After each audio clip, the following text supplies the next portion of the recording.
মোহাম্মদ ইউনূসের ধারে কাছে কেউ নেই। খেলা ঘুরছে বাংলাদেশে।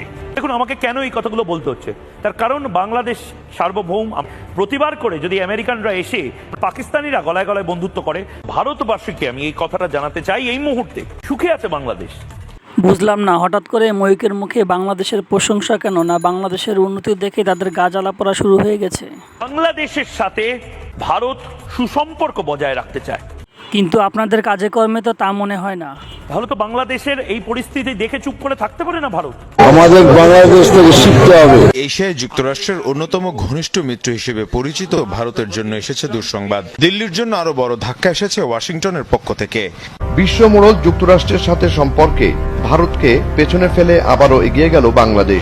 এবার দেখুন, ভারত ও বাংলাদেশের স্থলপথ বন্ধ হওয়ার পর ভারতীয় ব্যবসায়ীদের অবস্থা। আমরা অনেক সময় ধরে এখানে বসে আছি, একটা প্যাসেঞ্জার নেই, ইনকাম পত্র খুব খারাপ। এভাবে চললে কিভাবে চলবে? আমাদের তো খুবই অবস্থা খারাপ। বাড়ি বউ বাচ্চা আছে, তাদের নিয়ে সংসার চালানো, পড়াশোনা, বাচ্চাদের খুবই অবস্থা খারাপ। ইন্ডিয়ার কতটুকু পড়ছে কিনা পশ্চিমবাংলার মানুষের অনেকটাই পড়ছে। কলকাতা, আমাদের এই বনগাঁ, আমাদের এই টোটাল পেট্রাপোল বর্ডারে যত মানুষ আছে, এই যে যত দেখছেন সবাই কিন্তু আমরা এখানে বাংলাদেশের উপরেই নির্ভর। তারা না আসলে দুটো পয়সা তো ঘরে তো নেওয়া যায় না, বাচ্চা বউ বাচ্চাগুলো সবাই আছে। সেই হিসাব করে দেখতে গেলে সত্যি কথা বলতে অর্থনৈতিক অবস্থা খুবই খারাপ।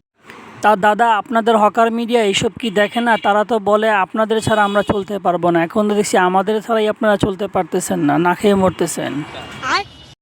কারা যেন বলেছিল ভারত আমাদের রপ্তানি বন্ধ করে দিলে, আমাদের সাথে যোগাযোগ বন্ধ করে দিলে আমরা না খেয়ে মরে যাব। তাদের জন্য এই ভিডিওটা। এখানে আমার ভাইয়েরা রয়েছেন, দাদারা রয়েছেন, প্রত্যেকে আজ আমার আশপাশে যারা দাঁড়িয়ে রয়েছেন, আমার সহনাগরিকরা দাঁড়িয়ে রয়েছেন, এরা প্রত্যেকে একটাই জিনিস চান, এই থালায় দুটো ভাত। কারণ এটা তাদের অধিকার, এটা তাদের অধিকার। আমরা খাবার চাই, আমরা মুখী অন্ন চাই, আমরা খাবার চাই। আমরা 11 তারিখ, 12 তারিখ, 14 তারিখ, 28 তারিখ আমরা ঘর থেকে আমরা খাইতে পাই না। এই যে খালি থালাটা আজকে রয়েছে, এই থালায় ভাত পুনরায় ভর্তি করতে হবে। ভারত চেয়েছিল বাংলাদেশের মানুষ দুর্ভিক্ষে পড়বে, থালা হাতে নিয়ে রাস্তায় নামবে, কিন্তু ভাগ্যের কি নির্মম পরিহাস দেখুন, ভারতবাসী আজ রাস্তায় থালা হাতে নিয়ে কান্নাকাটি শুরু করেছে। আর এদিকে বাংলা ভাষার আন্দোলন নিয়ে উত্তাল ভারতের কলকাতায় লাখো বাঙালি মোদির বিরুদ্ধে রাস্তায় নেমে গেছে। স্বাধীনতার 78 বছর পরও যে বাংলা ভাষা রক্ষার্থে লড়াই নামতে হচ্ছে, কি বলবে? এটা লজ্জা, এটা লজ্জা ছাড়া কিছু নয়। আমরা সারা ভারতবর্ষে প্রত্যেকটা রাজ্যতে বাঙালি বাস করি, কেন তাদের উপর এই অত্যাচার হবে? আমরা তো ভারতবাসী, যে কোনো রাজ্যে আমরা বাস করতে পারি, আমাদের সেই মৌলিক অধিকার সরকার আমাকে দিয়েছে। তাহলে কেন বিজেপি শাসিত রাজ্যে আমাদের অত্যাচার সহ্য করতে হবে? আমাদেরকে কেন মারধর করা হবে? এটাই আমাদের লজ্জা।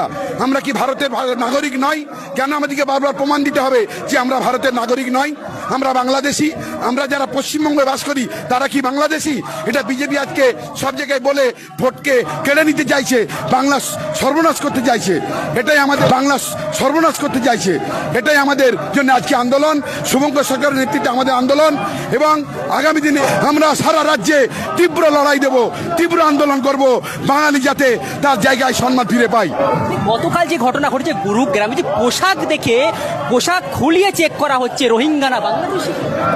এখানে কোনো রোহিঙ্গা যদি এসে থাকে, সেটা কেন্দ্রীয় সরকার, তার বিএসএফ আছে, কি করে রোহিঙ্গারা আসতে পারে?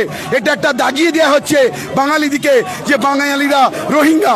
অদেও বাঙালিরা রোহিঙ্গা নয়, তারা এদেশের নাগরিক, তাদের আধার কার্ড আছে, তাদের ভোটার কার্ড আছে, তাদের সমস্ত নথি আছে, তারা ভারতীয়, তারা ভারতীয় হয়েই থাকতে চায়। এটাই আমাদের আজকে লড়াই।